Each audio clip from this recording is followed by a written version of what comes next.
thank you very much for coming today. I feel very embarrassed that I can't say thank you in Korean. And I wish that, would you all just say thank you for me in Korean? Let me hear. 감사합니다. You're going to have to say it closer. I am particularly thrilled and with this invitation because two of my dissertation students are here today. Young-Ju Son and Yoon-Young Choi are here, and it was such a thrill for me to work with them and learn a great deal about Korea from working with them, and I'm thrilled to see them again and to be at this very famous university. Iwa has sent many students to the University of Wisconsin-Madison in our graduate program, and what I have always seen is how superbly they are trained, how sophisticated they are in their reading and critical thinking, their awareness of literary theory and other kinds of theory at a very, very high level. So it has been an enormous privilege to work with students from Iwa University. It was fun today to hear a little bit of the history of the university in the opening ceremony. What I was asked to do was to talk about my new book project and to give an oral version of an article which is forthcoming, which is related to the new book project. So I'm going to speak, I'm not going to read, and I see actually that article, a copy of that article is available for you there. So if I move too quickly, in fact, I'm going to need to be near the computer somehow. Okay, how's that? Because, is this on? Yeah. I think you'll all be, can you hear me? Yes. Okay. All right, though I can't see. All right, we'll work on this. So let me talk about this new research project and why, in fact, I'm going to start by talking about why I'm doing this project. I think it's research which is driven by the issues and needs of the 21st century. You should know I got my PhD in 1973, so to be still active in writing in the 21st century is a big deal for me. It may just be your time, but I think very hard about what is happening in the world today and what kind of responsibilities the events of today's world bring to those of us in education, because I see our major job as expanding the horizons of our students through the knowledge that we create and what happens in the dialogue that happens in our classrooms. And certainly what's happened in this 21st century because of globalization, because of this phase of globalization, is a highly intensified form of interconnection among the peoples of the world. One of the reasons the ELOC conference is named Cosmopolitanism is precisely because of the effects of 21st century globalization. And within this intensified contact of peoples, there is also a highly renewed sense of the significance of religion around the world and in all the major world religions, all of the religions.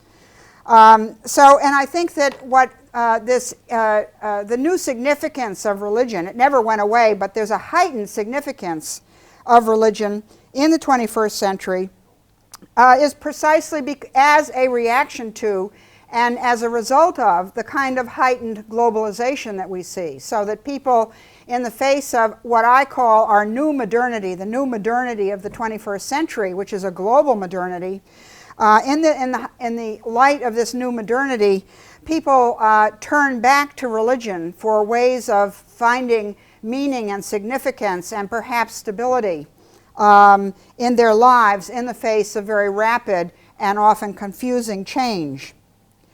And I also think that there is this project grows out of a sense of the very strong need for feminism itself to engage significantly with the meanings and significance of religion in today's globalized world. And I say that knowing that one of the subfields in women's studies and gender studies has been the subject of religion. There's a very strong field of feminist religious studies. But what I haven't seen, and what I hope my book project will help address, is that other areas of feminist theory and gender studies simply ignore religion and do not integrate the issues of religion, which are creating so much chaos, in fact, in our world today, that it is a great failing in feminist theory not to pay attention to the meanings and significance of religion.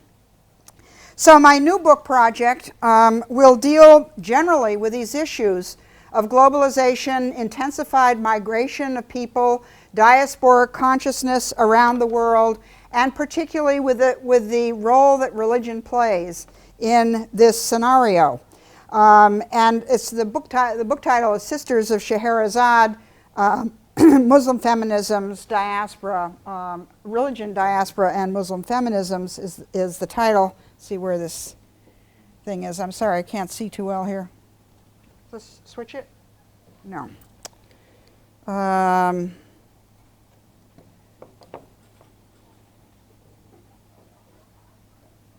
Well, it should. Yes. It's not switching. It's not responding. Oh, there we go. Okay, it did respond. All right, so I pressed that button over there.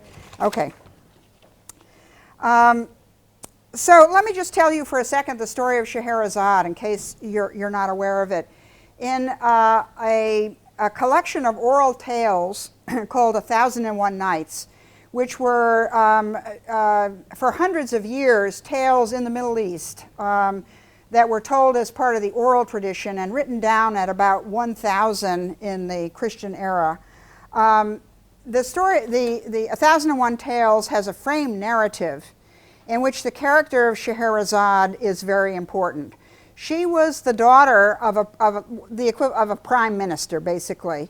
And the king was a very cruel king. And what he did is he wanted a new virgin every night.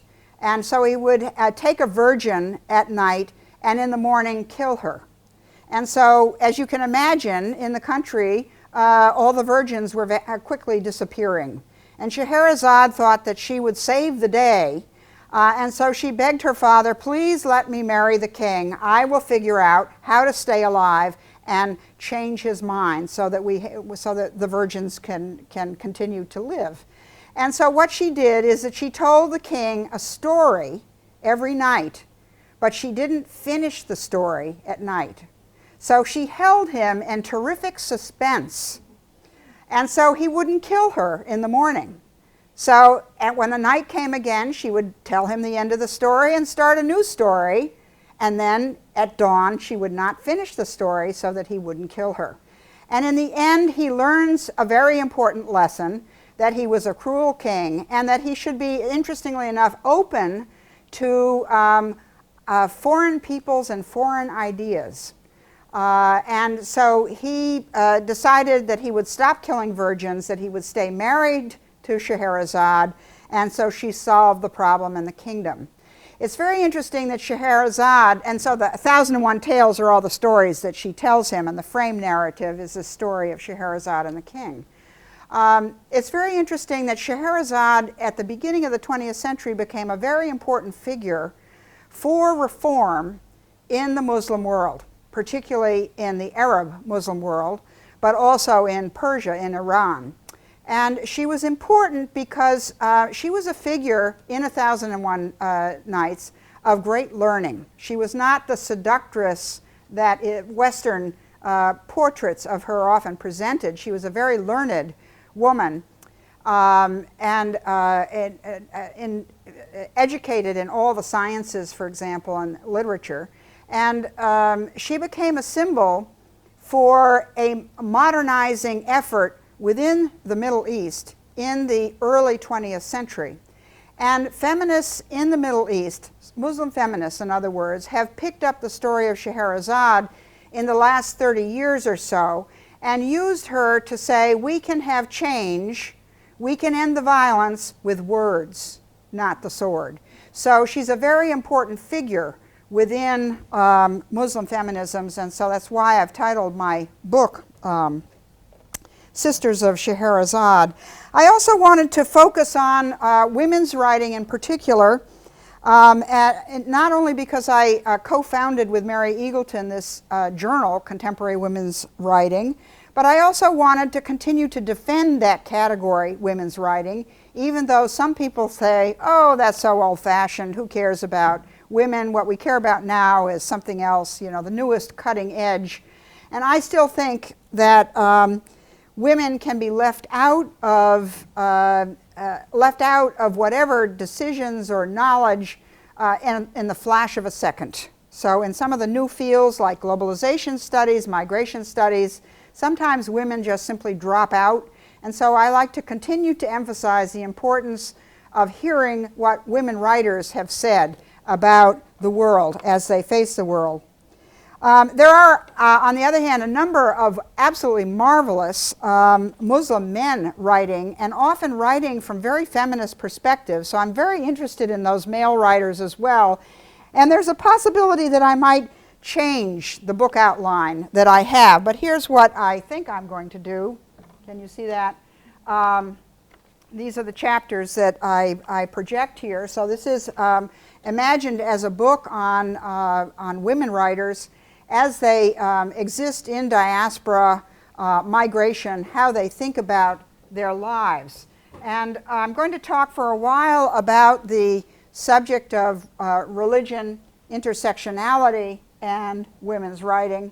And then today speak about from basically chapter 3 here in the book.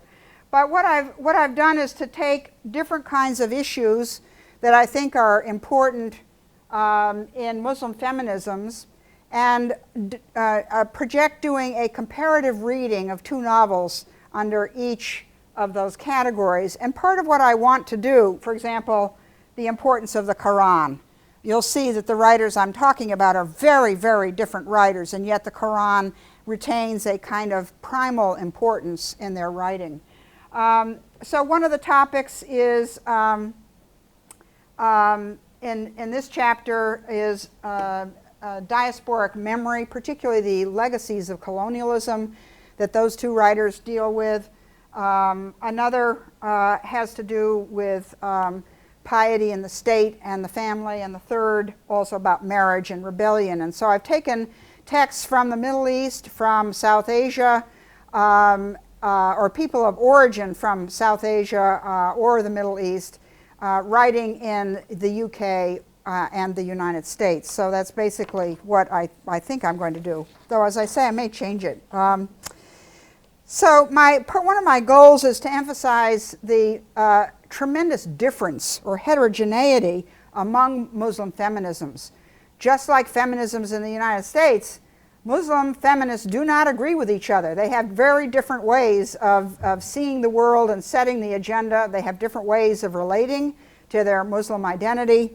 And so one of my major goals is to break down the kind of thinking that many of my students will come to this topic with, well, all Muslims must be alike. You know, there's in the United States a kind of fear of things connected to Islam and a kind of stereotyping that says all Muslims are alike. So one of the goals of the book is to show the very heterogeneity, even among those who identify with feminism. Nonetheless, they do so in very different kinds of ways. What I see is let's see if the right slide comes up. Nope. Let's see if I can get to it.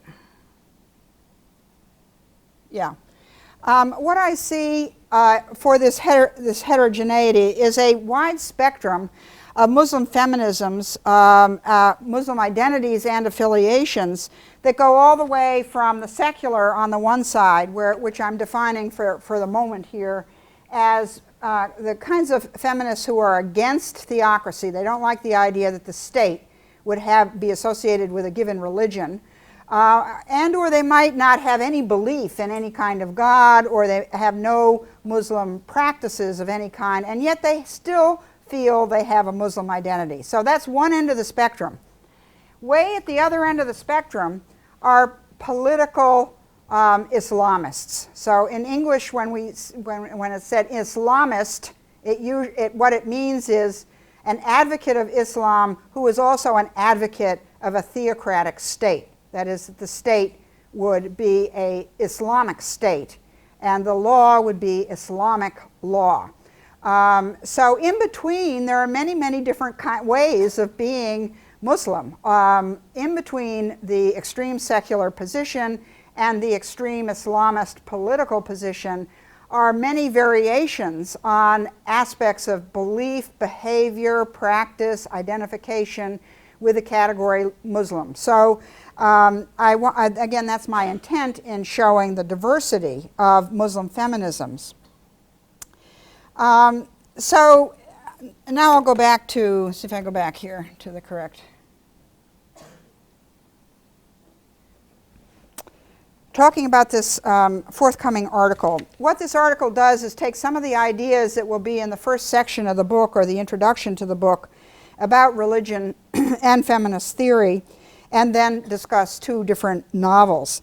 But so I'd like to go over with you some of these general principles or general ideas that I will plan to argue in the book. I'm starting out from the important principle in feminist theory, at least in the United States, this category of intersectionality. Since I'd say about the creation of the term, this term intersectionality was introduced into feminist theory by Kimberly Crenshaw, an African-American law professor who in 1989 wrote two very big articles published in law reviews, which encapsulated ideas which had been developing in American feminist theory since the 1970s. And that basic idea is that identity is not produced by any one category alone. So if we're going to talk about women, we can't just talk about gender. We have to talk about race, we have to talk about ethnicity, we have to talk about class, we have to talk about sexuality, we have to talk about national identity, we have to talk about disability, we have to talk about age. So feminist theory in the United States developed along these lines of seeing identity as at the intersection of different systems of oppression.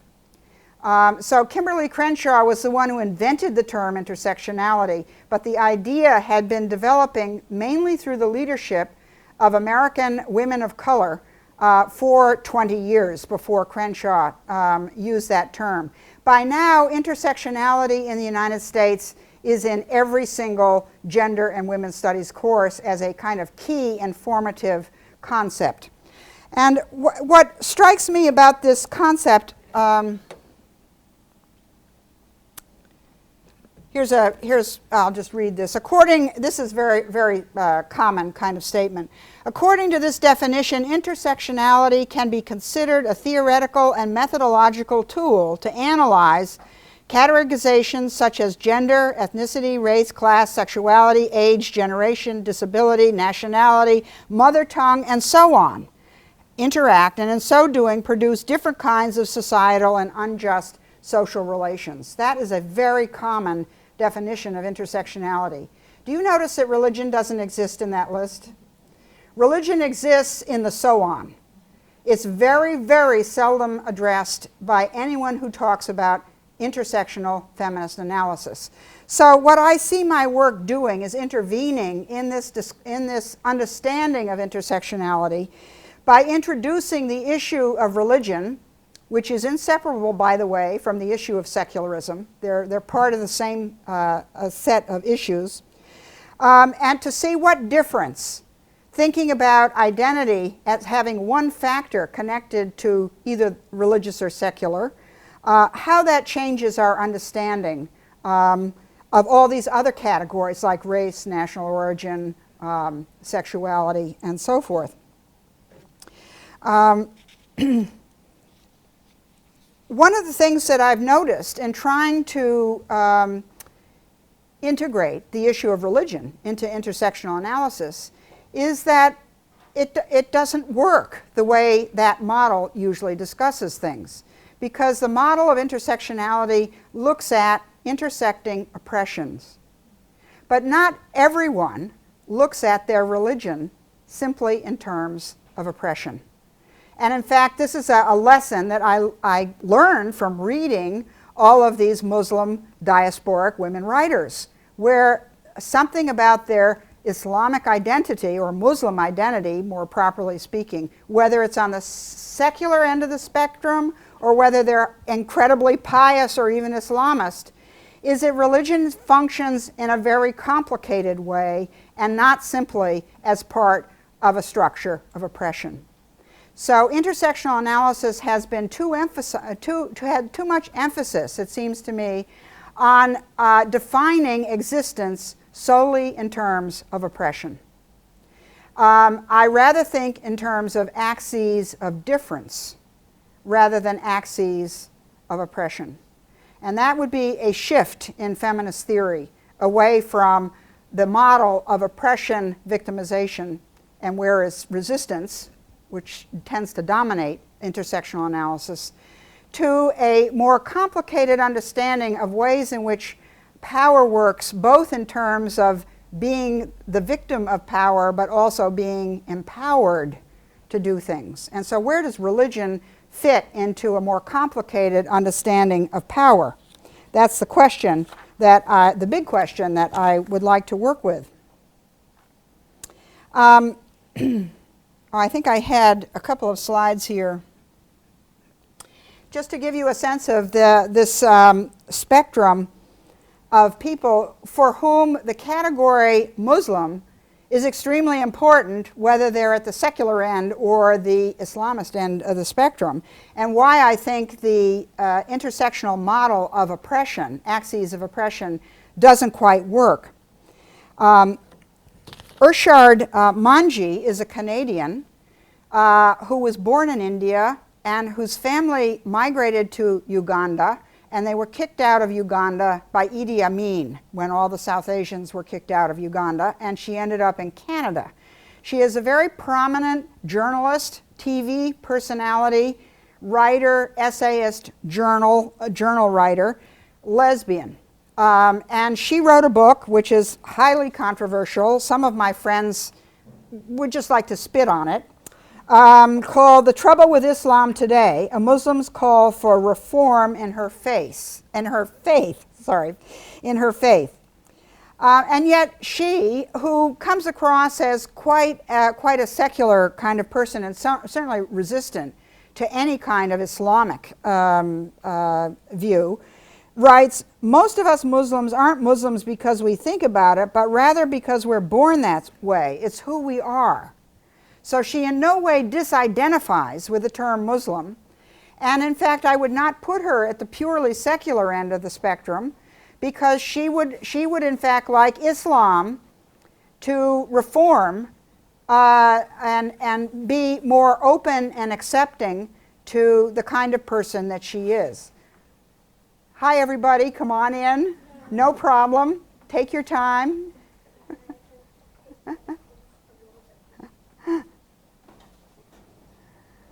It's very nice to see you all. I'm kind of in the middle of things, so I hope you catch up here.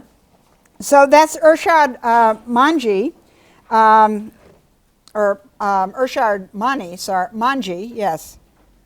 And at the another end of the spectrum is a Malaysian feminist leader, Zaina Anwar, who believes that women should have the right to interpret the Quran for themselves, and she invokes an old tradition within Islam, which was particularly dominant at the same time that 1001 Nights was written down. So sort of 1000 to 1300 was a period in which Islam emphasized what they called ijtihad, which means that you can interpret the meaning of the Quran yourself by using reasoning instead of just listening to what a cleric tells you its meaning is.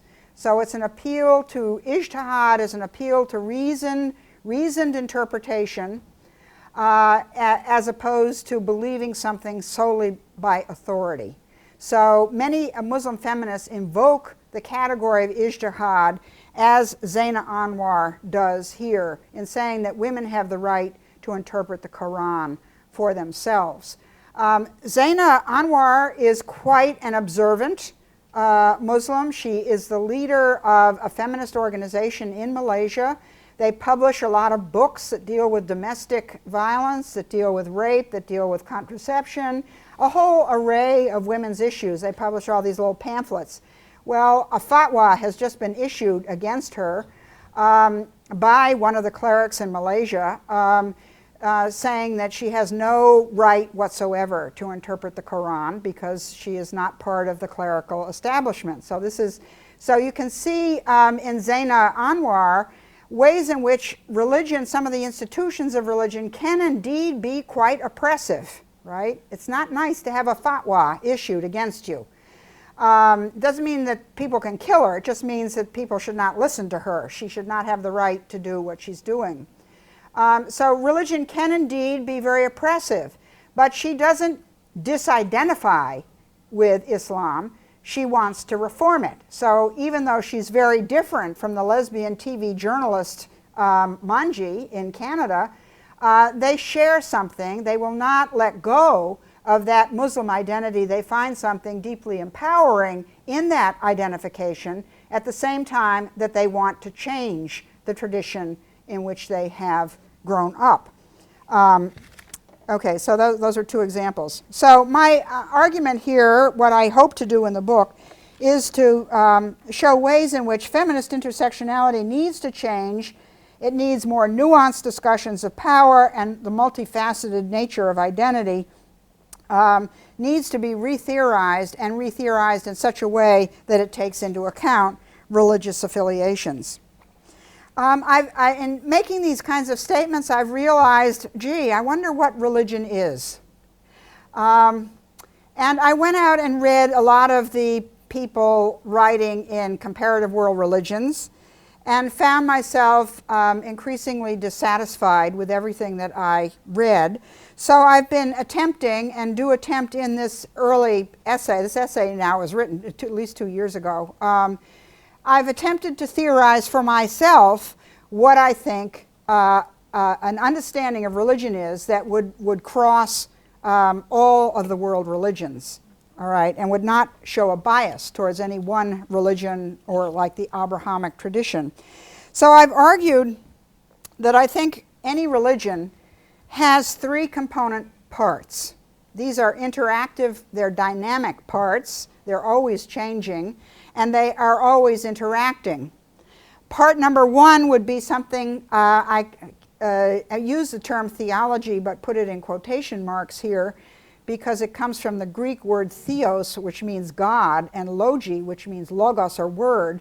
So theology isn't a very good word because not all religions actually have a God, nor do they always have sacred texts. But nonetheless, there is some kind of belief system in a religion that has to do with a set of ideas, beliefs that posit some kind of non-tangible or spiritual realm, all right? It might be one God, it might be many gods, it might be a mystical being, it might be a series of spirits, but religions posit some kind of immaterial or non-tangible spiritual world, and they have a set of coherent ideas about that spirit world, if you can say. So that's one component of religion.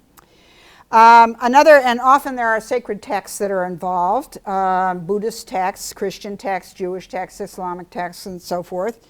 But not always. Animist religions don't have sacred texts, but they're a religion too. Secondly, in the realm of culture, how is the religion practiced? Are there rituals, rites, certain kinds of behaviors? Are there prayers, for example, or no prayers? Whatever the kind, are there offerings to be given?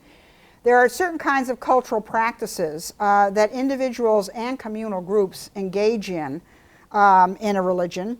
And the third thing is that religions universally institutionalize in some kind of way. They function as institutions within society, some more formal than others. For example, the Roman Catholic Church has a highly articulated hierarchy with a pope and a sense of canon law. and with lots of economic property, churches, cathedrals, etc. Whereas an animist religion, it tends to be very decentralized, but even within an animist religion, there are shamans. There are people who have certain kinds of authority that other people don't have. So when you think about how religions institutionalize, how the institutions of religion intersect with the cultural practice of religion, intersect with the belief systems or ideas, you begin to understand how religion anywhere in the world might begin to function. And in the article, I listed kind of 10 different principles that I think are also true of these three component parts. I'm not going to review them here, but they are a part of the article. I have to say that my thinking along these lines is growing up and maturing. I hope, in any case, as I've been able to do more reading, and I think the newest dimension of my thinking in this area will be reflected in my talk tomorrow, and that is to think about religion means you must also think about the secular, and that the two go together in very important ways. And I hadn't, when I wrote that article, hadn't even begun to think in those terms yet. So I'm in the process of trying to also create an understanding of how to think about secularism, where we think of the secular in terms of different scales. We might be talking about governments on the one hand, or do we have a secular government? Or we might have secular popular culture, for example. What is the cultural practice of the secular? And what is secular at the level of individual behavior and belief, or family behavior and belief, or communal? So I'm still working on that quite a bit, but I think that we can't think about secularism without thinking about religion. We can't think about religion without thinking about the secular domains as well. Okay, so I'm going to switch into talking about these two writers in relationship to the more general ideas that I just mentioned to you. Let's see, I'm looking at time. What do we have, about 10 more minutes? Is that right? 15 more minutes? Okay, good. That's perfect.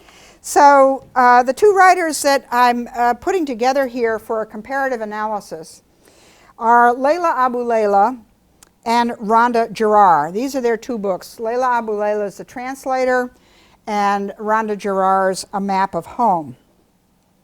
So let me tell you a little bit about these two writers. All right, Leila Abu Leila was born in the Sudan. Actually, she was born in Scotland and taken as practically a baby to the Sudan, because her parents are Sudanese. She grew up in the Sudan, and she migrated to Aberdeen, Scotland, which is in the far northeast of Scotland, very cold up there, and lived and wrote in Scotland for a good while, and is more recently living in the Arab Emirates states now at this point. But she's in many ways a British writer, a Scottish writer, Scottish-Sudanese writer. So she has lived a migrant life of her own. Rhonda Gerard was actually born in the United States and as a baby taken back to Egypt. Her father is Palestinian, refugee who left Palestine for Egypt, where he went to school and became an architect. And her mother is half Egyptian and half Greek. By Greek, I mean Greeks born and living in Alexandria for generations. So she's Egyptian, but Greek Egyptian and also Muslim Egyptian. So she comes from a mixed background. Her father went to work in Kuwait, which is where she mostly grew up. And as soon as the Gulf War happened, when Saddam Hussein invaded Kuwait, the Palestinians, PLO, sided with Saddam Hussein, upon which tens of thousands of Palestinians were immediately expelled from Kuwait and not allowed to go back. So her family went back to Egypt, where they lived for a while in Alexandria, and then they migrated to the United States. So she went to college in the United States. She went to partly high school and college in the United States, and is a U.S. based writer at this point. So you can see each of these writers have lived not just one migration, but multiple migrations, and they both deal in very interesting ways with the issue of diaspora and migration, in such a way also that religion is one of the key component dimensions of that diasporic experience. If you don't understand what they're doing with religion, you're not going to understand their novels whatsoever. And in no way does religion function as a symbol of oppression. You can't understand what they're doing with gender if you don't question that notion of thinking in terms solely of oppression. So they also represent very different kinds of Muslim feminisms, and that's why I think it's fun and interesting to put them in the same chapter. Rhonda Girard is an overwhelmingly secular writer. She loves secular popular culture. The book is entirely immodest. The protagonist of the novel is bisexual. She masturbates. She thinks about sex all the time. She violates every conceivable stereotype American readers might have about the oppressed Muslim woman. So the book is written very much against stereotypical thinking about Muslims, and it is extremely immodest. And I use that term carefully because within Islam, modesty in women, it's a very serious issue. It's a very big issue. So she's obviously deliberately writing against certain notions that women should cover up. Not only cover up their bodies, but cover up lots of other things too. Layla Abu Layla, on the other hand, is a very pious writer. She is observant herself as a person, and in the translator she writes about a pious woman, so pious in fact that the marriage plot takes place mostly on the telephone. All right, and so so it's very different from the kind of explicit sexuality that A Map of Home represents. However, when we look closer at these two absolutely opposite kinds of novels, we see that there are some very important underlying similarities, particularly those that help us rethink the position of religion in feminist intersectionality and also in diasporic identities.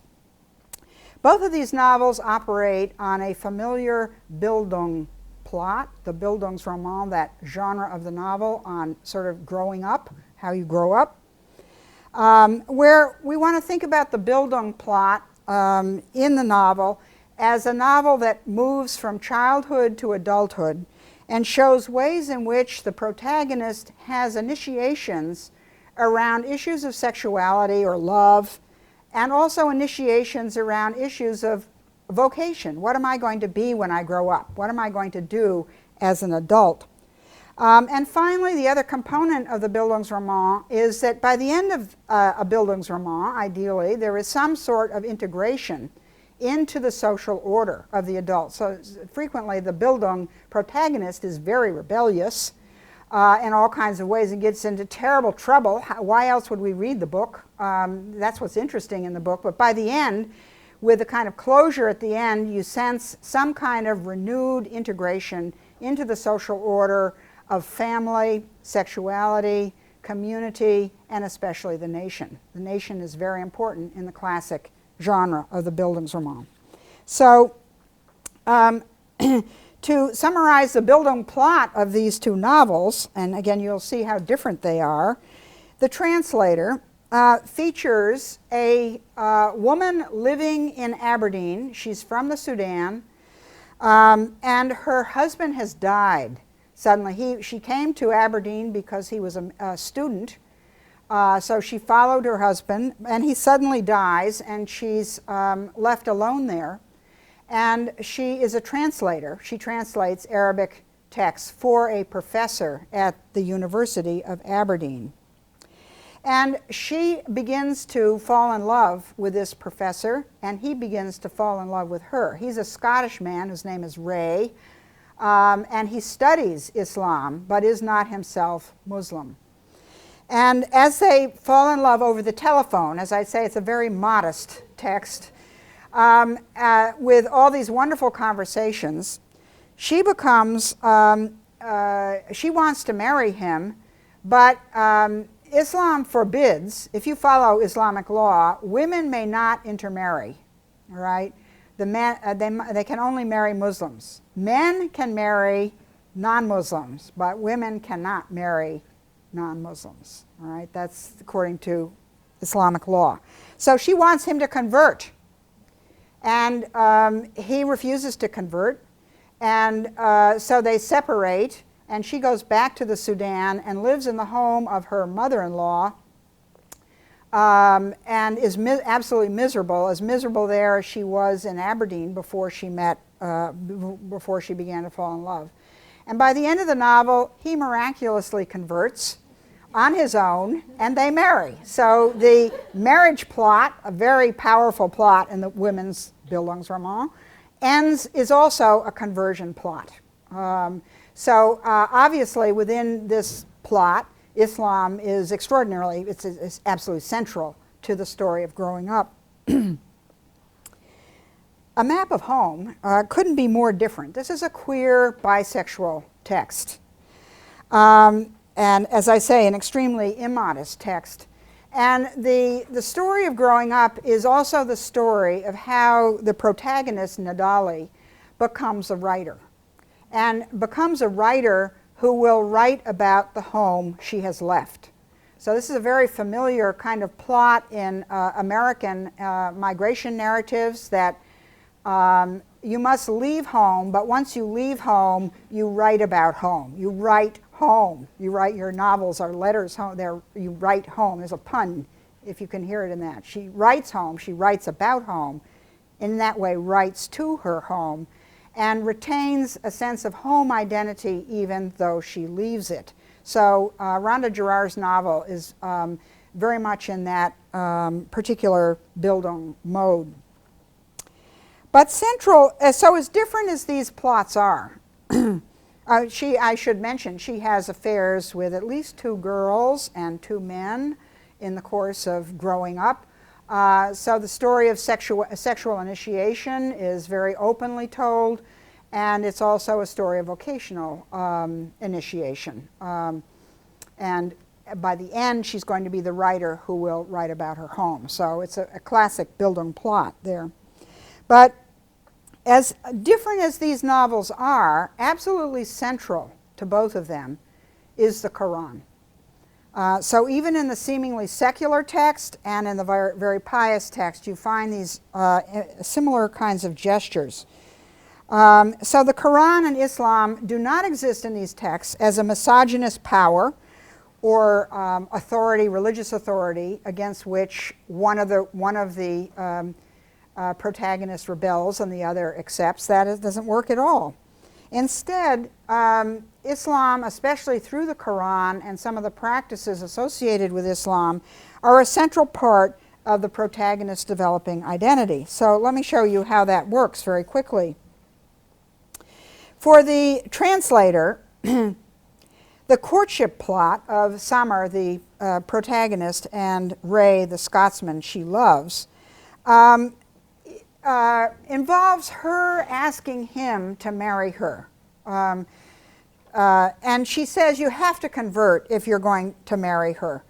And she says, it's very easy to convert to Islam. All you need to do is say the Shahada, which is, I know, I bear witness, there is no God except Allah, and Muhammad is his prophet. To convert to Islam, you only need to say that 3 times in the presence of witnesses, and you are converted. You are a convert, which is actually a very serious act, because if you go back on it, you're an apostate. And in some theocracies, apostates are killed. So this is a very serious speech act performance. So all you have to do, she says, is say the Shahada. You don't have to really mean it, she said. Lots of us migrants in Scotland, we get married and we just say it. We don't have to really mean it. So I want you to do this so we can get married. And he says back to her, so she says, if you say the Shahada, it would be enough. We could get married if you just say the words. he says. I have to be sure. I would despise myself if I wasn't sure. She says, but people get married that way. Here in Aberdeen, there are people who got married like this. We're not like that, he said. You and I are different. For them, it is a token gesture. And then she thought, it is clear now, it is so clear he does not love me. I am not beautiful enough. I am not feminine enough. So here you have the Muslim figure who's so pious she will only talk to him on the telephone, all right, asking him to bear witness that God, there is only one God and Muhammad is his messenger, and not really mean it. So what the Bildungsplot turns on is her having to learn from him, the Scotsman, what it means to be a true Muslim. And in fact, so they separate. As I said, she goes back to the Sudan, and she comes to realize that she was being very selfish. She had never, not once, prayed that he would become a Muslim for his own sake, for his own good. It had always been for herself, her need to get married again, not be alone. Notice that as a feminist theme there. I mean, that's what I mean by this is a Muslim feminism here. If she could rise above that, if she would clean her intentions, she would do it now from far away in Sudan, without him ever knowing. What kept her going day after day, he would become a Muslim before he died. It was not too much to want, not too much to pray for they would meet in paradise and nothing would go wrong here, nothing at all. So miraculously, he decides on his own to convert truly in his heart, comes and finds her in the Sudan, takes her back to Scotland, and they presumably live happily ever after. It always works that way in the marriage plot, right?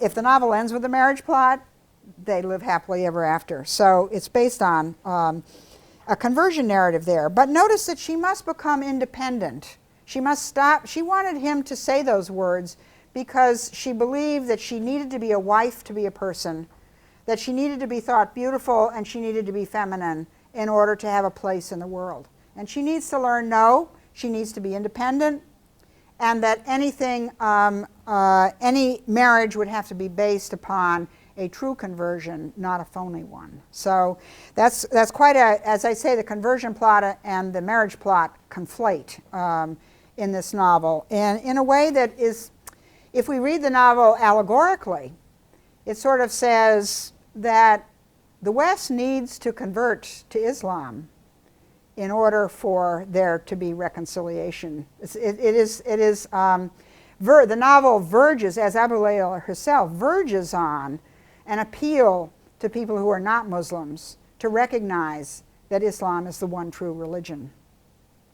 I'm not sure it's a cosmopolitan book in that sense, all right? And so Rhonda Girard is utterly different in that kind of way. But the novel, I would certainly put Rhonda Girard in a much more cosmopolitan category than Layla Abu Layla. Nonetheless, the novel includes a recognition of the ways in which Islam engages, on the one hand, engages with the oppression of women. For example, her father beats her because he wants to control her sexuality and her future, even though he wants her to get a PhD. Gives her a lot of double messages. And she even has a highly observant cousin who is furious to see her with stickers of Wonder Woman, this naked woman, practically naked woman, on her bedroom wall, and he rips down the Wonder Woman decals that her mother has given her. So the novel certainly acknowledges ways in which Islam can be oppressive, but the novel also frames the story of Nadali by having in its first chapter a Quran contest, which Nadali wins, and in its final chapter concluding with one of the surahs from the Quran. And all the way through, the Quran is noted all the time in the seemingly secular novel. So I'll just sort of quickly almost end here. So in the Quran contest, she is given, her father in fact picks out for her a surah, a verse, which partly of which reads, "For every hardship there is ease, for every hardship there is ease. When your prayers are ended, resume your toil and seek your Lord with all your fervor." with every hardship there is ease is a wonderful synopsis of the plot of this novel. So the Quran carries a profound truth in it that helps us understand what the Bildung plot is all about. And at the end of the novel, in a kind of complicated scene, Nadali has insisted that she go away to college. Her father is furious. He wants her to stay near at home, but she's gotten a scholarship on her own. And her mother comes to her and gives her a bundle of all her writings, all of Nadali's writings since she was a child. These are your writings, the mother says. These are your words. You will be a writer. No, you must keep all this for posterity. I want you to write. Don't you ever, ever in your life, ever forget us. All right, so there's a vocational plot coming to a beautiful end, but it ends with a surah from the Quran. And it's an episode where the father has been given mysteriously on a plane a pen by some woman, Western woman, and the mother is convinced that the pen must be it must have evil in it. So it must be a CIA pen. It must be a secret. And so she wants him to get rid of it, and she tries to break it. They're out in a car somewhere, and she tries to break it, and it won't break. And so she just throws it out the window. Okay, so that's what's happening. And what happens then is that Baba recites from the Luqman Surah. This is the name of the surah. It's called the Luqman Surah. Here's the quote. If all the trees on the earth were pens... Did I switch it? No. Yeah, I did. If all the trees were pens in the sea, replenished by 7 more seas, were ink, the words of God would not be finished still. Mama reached over, and threw the pen out the window. There's a typo there. She threw the pen out the window. I catch the pen now and listen to all our stories. All right. So it's just the end of the vocational plot, where she is headed off to become a writer who will write about home, is encased within the Luqman Surah. So what interests me here is that 2 texts that couldn't be more different. One, very immodest and openly secular in so many ways, and one extremely observant and pious, nonetheless have something very much in common in their identification with a Muslim identity on the one hand, so it's an identity, a sense of identity, but also a sense of relationship to the sacred writings of Islam, even though they may be somehow or other transformed into an identity as a writer. The Luqman Surah still inspires Nadali, just as in some kind of ways the Shahada, said with truth in the heart, is what Samar needs to learn in the translator. So in conclusion, these novels with very different ends, exhibiting very different points on the Muslim feminist spectrum that I showed you before, still contain a strong center in certain Muslim values and identities, and particularly Muslim identities and Islam as a religion in migration. So I think migration is actually central to each of these stories. And if we pay attention to that in these plots, it changes the way we look at religion as a component of intersectional analysis, where we can affirm the importance of seeing interaction of different identity components. That's a good principle in intersectional analysis. Women are not women just because they're women. They are also, they have a race, a national identity, a class, sexuality, disability. All those things are true too, but they also have some kind of relationship to religion, whether it's secular or religious or observant. And we can also recognize that intersectionality needs to be understood as more than the intersection of systems of oppression, and instead understand it as the intersection of systems of difference. So that's what I'm hoping to do in the book, and I welcome any of your questions or reactions.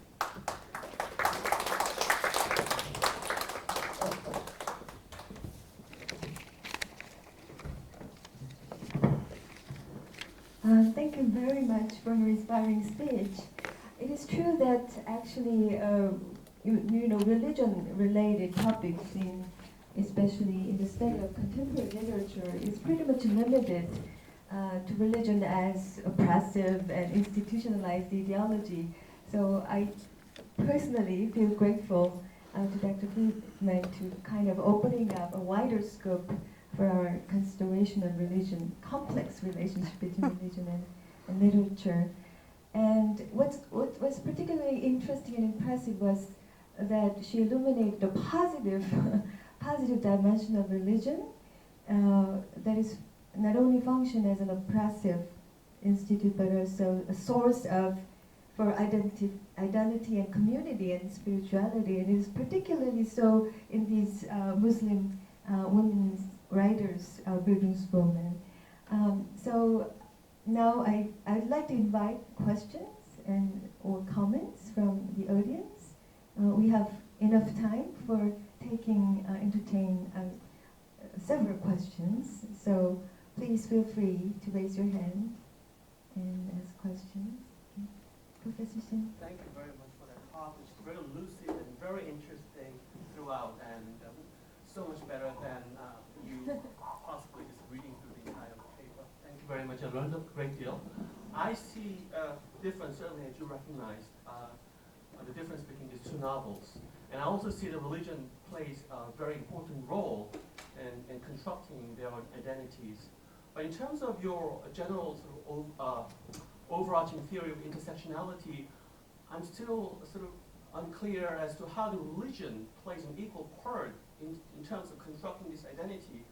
Your story that you have provided us with is offer a kind of an idea that religion plays an essentialistic dimension, perhaps because it comes out in the conclusion of that book that you introduced. Correct me if I'm wrong. Is that the case, that they seem to have the final sort of recognition, if you will, with their identity, precisely as they negotiate with this religious dimension, not other dimensions, as you point out in different systems of oppression?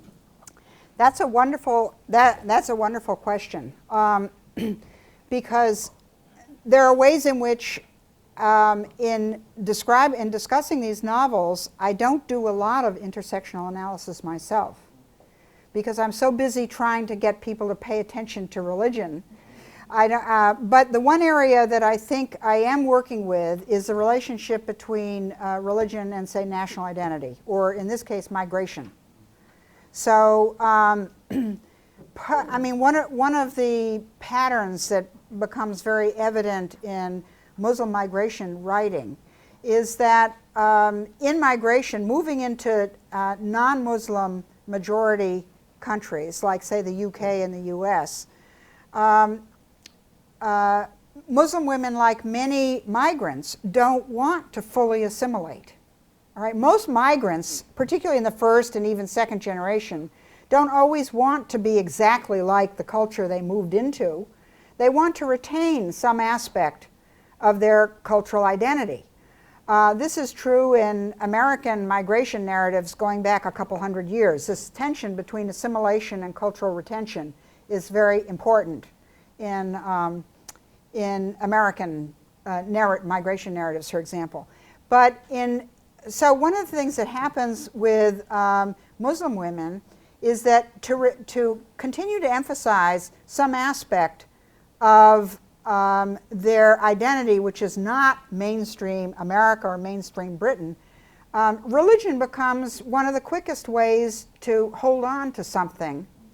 So one of the things anthropologists have discovered is that many women who do not wear a headscarf, say in the Middle East, when they migrate to the West, they wear a headscarf. So how do you explain that? You can't explain it purely in terms of religious belief. You explain it in identity terms, cultural terms, that there is a practice associated with religion in which women they say, I want you to know I'm not the same as you.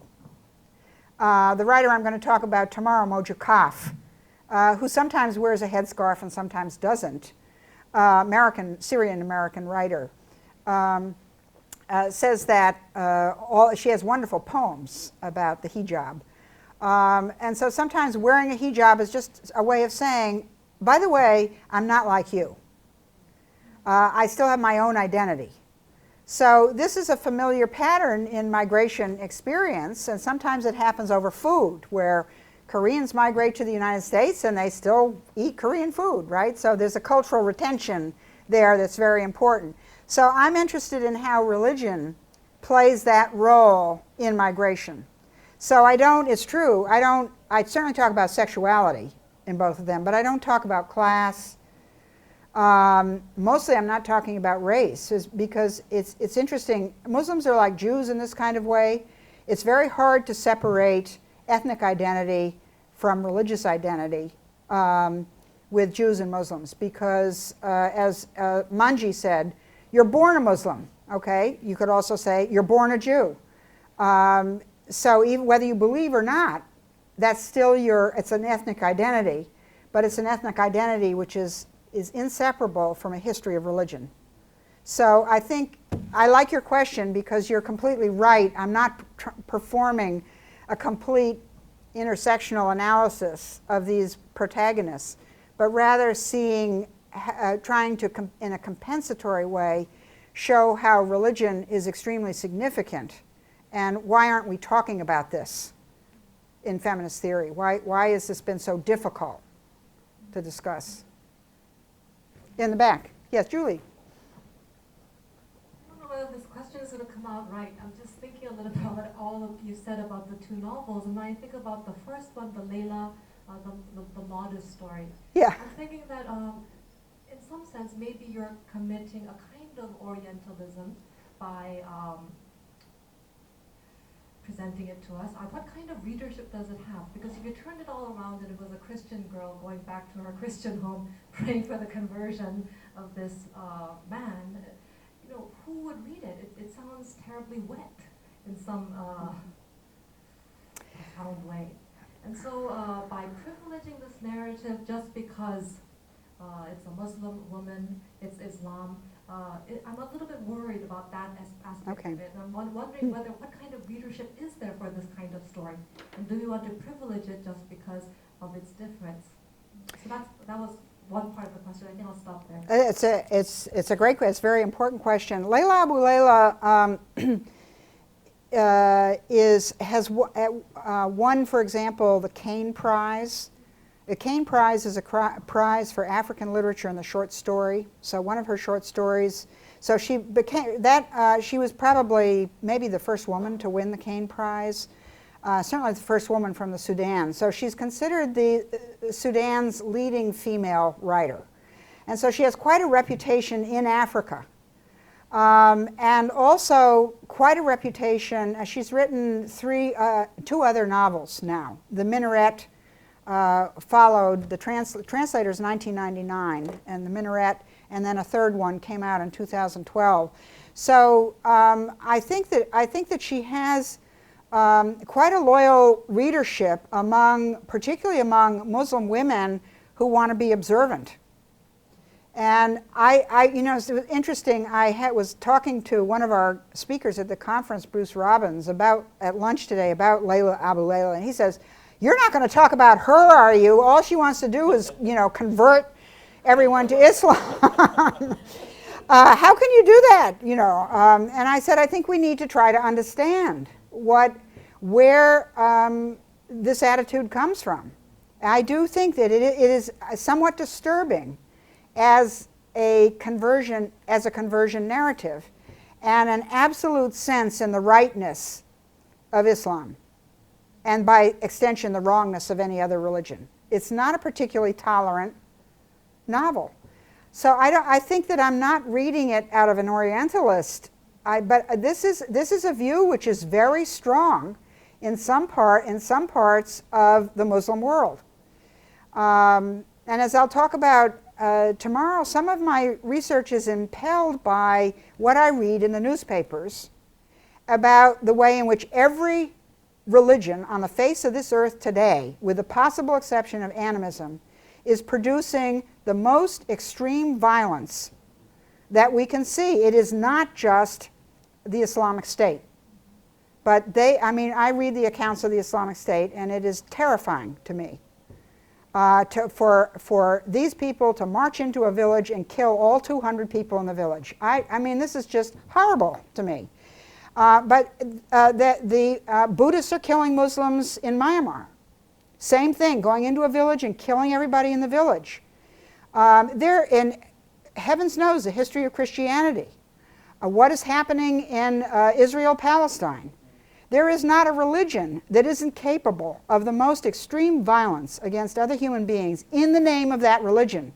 I'm not saying the causes are always religion. I'm saying the way in which religion is invoked as a justification for violence against others is, to me, something that we need to pay attention to. And one of the ways we pay attention to it is to try to understand the full spectrum of any of the ways in which religion takes expression.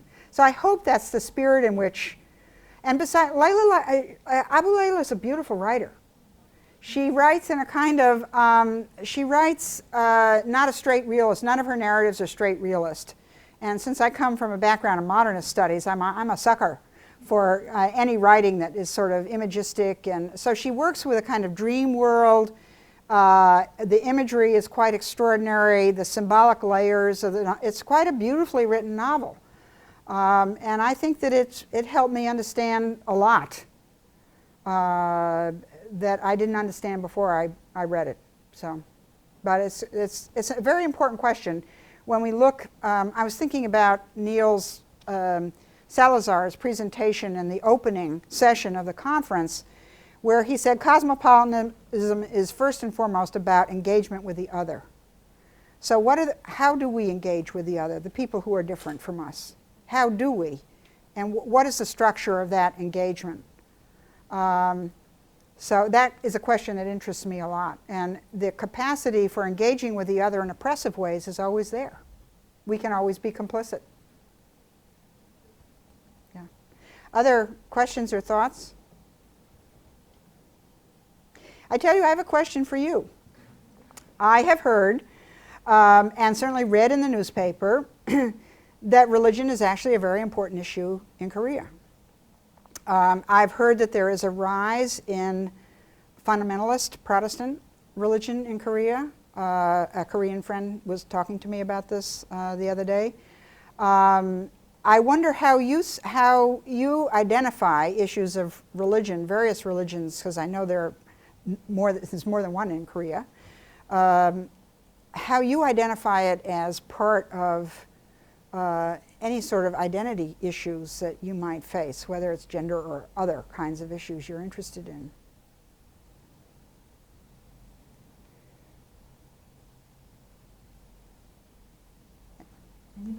Anyone want to take a stab at?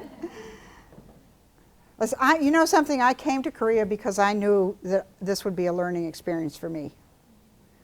I didn't come to Korea just to tell you what I'm thinking. I came to see what I could learn. Yeah, for example, Ewha Women's University was founded by American missionaries. Yes.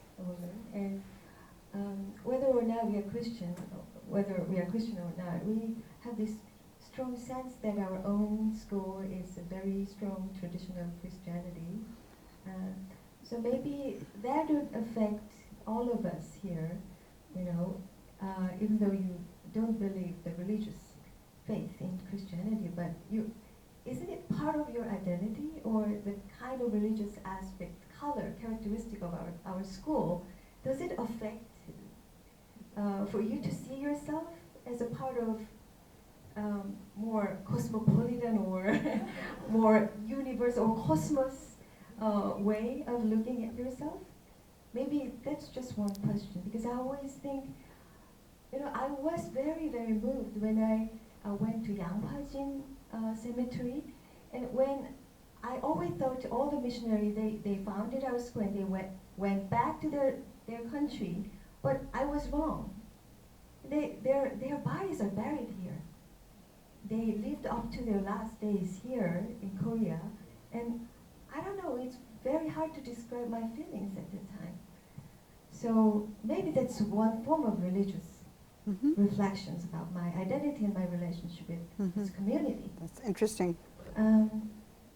So, talking about the wide spectrum of religion, you mentioned three aspects: the theology, the belief system, and the second one is culture, and third one is institution. And I felt a similar kind of question, similar to Professor Shin, because all the characters in the novels, they are doing this kind of religious masquerade, cultural masquerade, performing as a Muslim, to make herself distinctive from other mainstream love in the US or in the UK. Yeah. So it's more there, to me, it's more a cultural practice to make their distinctive cultural identity in the middle of this very hostile Western Christian people.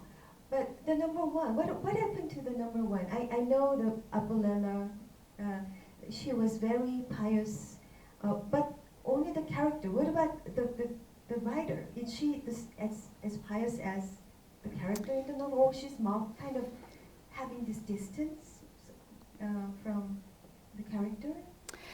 Obviously, a writer is never the same as a protagonist. That's that's like lesson number one in literary studies, right? You've heard that many times. I've seen photographs of her. I've read a couple of interviews. There's not a huge amount of information about her biography. In her photograph, she is heavily covered.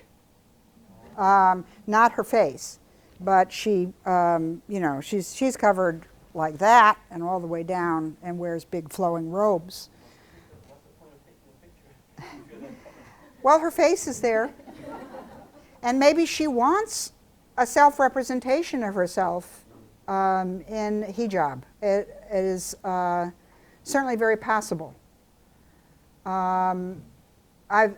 Gerard is never covered. I mean, I've seen many, many photographs. There's a lot more biographical information on her. Gerard's novel is quite autobiographical. Abuleila's novels are not. She's not. These are novels. So I think it is absolutely important to make a distinction between the writer and the protagonist, and to explore ways in which the writer may have an ironic relationship to the protagonist.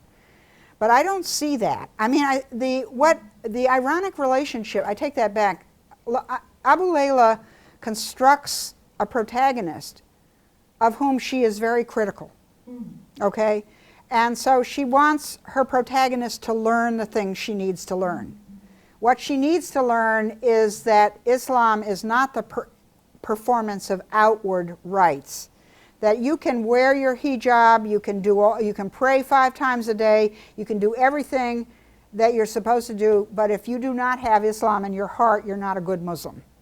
So she does treat Summer ironically in this novel, but it's not an ironic distance from what Abulela appears to think is the true essence of Islam. Actually in defining Islam as the individual's relationship to God is already moving on a spectrum away from a legalistic approach. And it's something I'm interested in, ways in which religion often takes mystical forms, where mysticism emphasizes the relationship, the direct individual relationship with some sort of spirit world, spirits, whatever is out there and not touchable, without the intercession of a religious authority. And it is sometimes the case that people who are involved in mysticism, and every religion has its mysticisms, every single religion does, people who are involved in mysticism tend to be more cosmopolitan, to pick up on the, not always true, but they tend to be. And it is interesting to me that Abulela does have this sense that religion ought to be very personal between the believer and Allah, and not a set of rituals that you go through. On the other hand, I don't see her extending this as a way of saying, well, maybe Christians also have similar, maybe Jews, maybe Buddhists, maybe Hindus. I don't see that gesture in her writing. And given that she's from the Sudan, you know, the Sudan is now 2 countries. The north has an Arab and Muslim identity. The south is Christian and animist. And part of that civil war was very much about religion. They are now 2 countries, and also race enters in because the Arabs don't think of themselves as black. So you look at pictures of people from the Sudan, I can't tell the difference between north and south, but they can. So that would be intersectional, you know, race, religion, relationship to economic resources, all of these things play a role in the Sudan. 2 more questions. 2 more questions. Go ahead. Thank you. I'm really fascinated by your presentation. And I haven't read a single Muslim novel, so I do not know. All these names are foreign to me. But religion has been an issue with me, which really annoys me. And especially in terms of the 21st century, I think religion is going to be a very critical issue all over the people, especially with the radical groups of any religion. Yes. Now, but just out of curiosity, so I'm deeply impressed by your selection of your topic. But then I'm just wondering why you chose 2 novels. Why you chosen to compare the 2 novels in each chapter? And when you do, why? How do you select those novels? Is it going to be random, or is it going to be out of a serious consideration of some topic? I'm sure it is, but I'm just curious since I do not know so much about all. Okay, great question. One of the recent projects I've been involved in is justifying comparison. And I co-edited with Rita Felsky a book on comparison, on the kind of the theoretical and political issues of comparison. And I'm very committed to comparison as an important methodology for being transnational, for being global, for being not stuck in one's own locality. And I think the way we best understand ourselves is by seeing others and rethinking who we are. So that's comparative. I mean, so I see comparison as absolutely essential to human growth. I really feel it very profoundly. So I thought that my task of trying to avoid my desire to show the heterogeneity of Muslim feminist writing. All the writers are, in some sense, feminist. To show the heterogeneity of it, I would set it up as a series of comparisons. So take the same topic and show how differently it's dealt with, even though there's some degree of similarity. So the first chapter, which does deal with a Turkish woman writer, Elif Shafak, who I'll talk about tomorrow, and an Egyptian-British writer, Adaf Suif. Both of those novels deal with the legacies of colonialism. But Egypt's colonialism is first Ottoman and then British, with French mixed in curious ways. And Turkey was the imperial power. So I'm taking one novelist who is writing about these issues. She writes about the Armenian massacre. So religion is central. The founding of the Turkish state is, the Turkish state as a secular state is founded as a ethnically cleansed, single religion state that Ataturk said was secular. Okay, so and Egypt is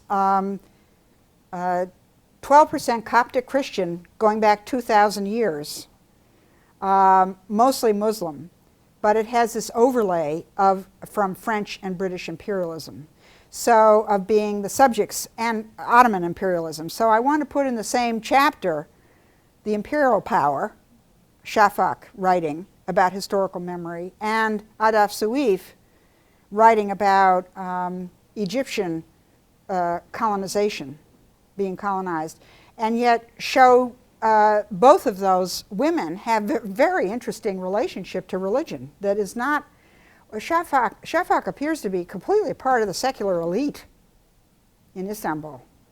That's not how she writes. So I'm interested in that. So, but colonialism is the underlying point of comparison. So Yoon Young had a question. If there's time for my student to Right. do we? So one last question. Thank you. I don't want to put myself under the spotlight, but I just had I was just thinking about your own question to the audience today, when like how the Koreans and all my students as well to think about how religion works and for their own identity formations and whatnot. And I was kind of thinking that the massive silence that fell apart after you threw out that question was perhaps because the question of religion is a very, let's say, thorny issue, I guess, in Korean society a lot of the times, because there are a lot of different religions in Korea as well, and there's a lot of let's say really aggressive and almost violent discussions and debate over Christianity, how people practice Christianity and whatnot in Korea, and as well as other types of religions as well. I myself was born and raised in let's say by an atheist parents, but my parents decided to send me to high school and then university, of course, Iha, and grad school, which was founded by a missionary. And I still call myself, if there is a name for that, polytheist, which is a very dangerous remark, I guess, to say, because I might get fired here teaching you, but to claim myself as a non-Christian. But I guess one of the reluctance that I would have about Christianity is because there's a huge history of colonization, especially in a lot of different Asian countries, and of course in Africa and other different types of others.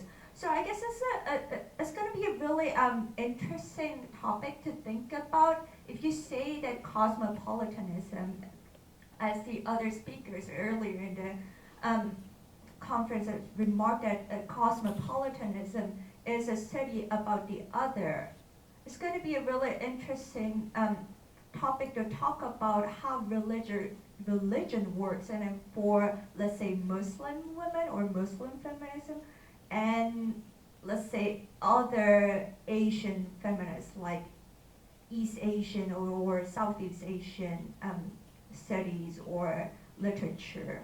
Because as opposed to Muslim feminism, I was interested in you're saying that kind of Muslim religion kind of works as a modality for these migrants to differentiate themselves from their new countries or new nations like the United States or UK. When I think about how the Christian religion works for, let's say, Korean Americans, rather than being a point of difference, I think Christianity works as a point for assimilation and an opportunity for the Asians to assimilate into the Western or Christian culture. So it's just a thought that I had, that if you were ever planning to or aiming to do some kind of comparative studies between how different religion works for those different migrants. That's very interesting. I would just respond to your series of reflections there by describing my daughter's neighborhood. My daughter lives in a suburb of Washington, D.C., in the state of Maryland. Pretty far, it's about an hour on the metro into work for her, so she's pretty far out. Within a 2-mile radius of her house are 3 different Korean Christian churches. So my experience, first of all, of Korean Christians in the United States is that they have separate churches. They are not Koreans joining churches, Christian churches with lots of other. I'm sure there are Koreans who do, but there are Christian churches which have Korean right on the name of the church, both in English script and in Korean. And there, in her neighborhood, there are 3 different, one is a Baptist. I need to write down exactly what they are, but the 3 different Korean Christian churches within a mile of her house. There also happens to be a Greek Orthodox church, a Buddhist temple, a mosque, and probably about 10 other Protestant churches, all within a 2-mile radius of her house. This is why when people say the U.S. is a secular country, I say, what? Yeah, and by the way, I studied in Maryland. In Yes, the same area. So I know how religion critically function in terms of the intersectional and diasporic identity. It's so central. Yeah. And I know this topic is something that we can spend the whole afternoon discussing, but because we are pressing for time, I think I have to wrap it up here for today. But as Dr. Friedman mentioned, she's going to give a keynote speech tomorrow at LF conference, and also we are going to the Institute of English and American Studies, going to have the second part of this special lecture series. Dr. Bruce Robbins is going to talk about literary representations of atrocity in contemporary world literature. So I hope to see all of you again tomorrow in this room at 4 o'clock. And the title of his speech is How to Describe an Atrocity. And also, her keynote speech is right before that lecture. So I hope to see you both lectures tomorrow. And again, I thank you very much for your invaluable thoughts on the religion and literature. And thank you all for being with us this afternoon. Thank you.